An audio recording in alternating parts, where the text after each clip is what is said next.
Public print and electronic media ద్వారా public చెప్పేసి ఆ గ్రీవియన్స్ రూపాన్ని సార్ ఫలాని ఎల్ఏకు ఈ కష్టం అవుతున్నది, దీన్ని ఎవరు పట్టించుకోలేదంటే అటువంటి వాటిని పట్టించుకోకపోతే ఖచ్చితంగా మనం అందరం నిలదీద్దాం. కానీ నేను పోతే కుర్చీ ఇవ్వలేదు, లేకుంటే నాకు నిలబెట్టిండు, నాకు ఛాయ్ ఇవ్వలేదు, లేకుంటే నేను పోయినప్పుడు నవ్వలేదు, లేకుంటే నాతో మాట్లాడలేదు అంటే ఇవి ఇండివిజువల్ థింగ్స్. అది ఒక్కొక్కరు వ్యక్తికి గౌరవించుకునే విషయాలు.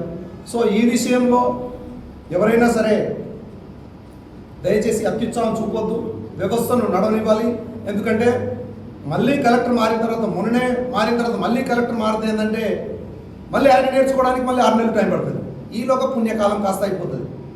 ప్రభుత్వాలు మారినప్పుడు మొదటి సంవత్సరం ఏమో నేర్చుకోవడంలో, చివరి సంవత్సరం ఏమో ఎన్నికల్లో పడిపోతారు. అన్ని పార్టీలు అట్లే పడిపోతాయి. కానీ మధ్యలో జరిగేటి 2 సంవత్సరాల కాలంలోనే మనకు అభివృద్ధి కార్యక్రమాలు అనేవి జరుగుతాయి.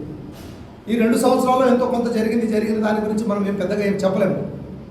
లాస్ట్ ఇయర్ మళ్ళీ ఎన్నికల్లో అందరూ పడిపోతారు, దాంట్లో ఏం చేస్తారో మనకు తెలియదు.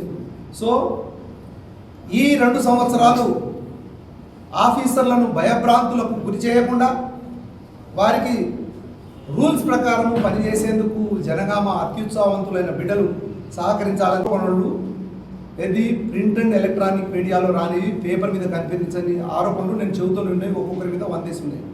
కానీ అవి నిజమో కాదో నాకు కూడా తెలియదు. ఎందుకు స్పందించలేదు? అప్పుడు మీరు పార్టీ రాష్ట్ర నాయకులే కదా. నాకు తర్వాత తెలిసింది. ఒక 2 పాయింట్లు సార్.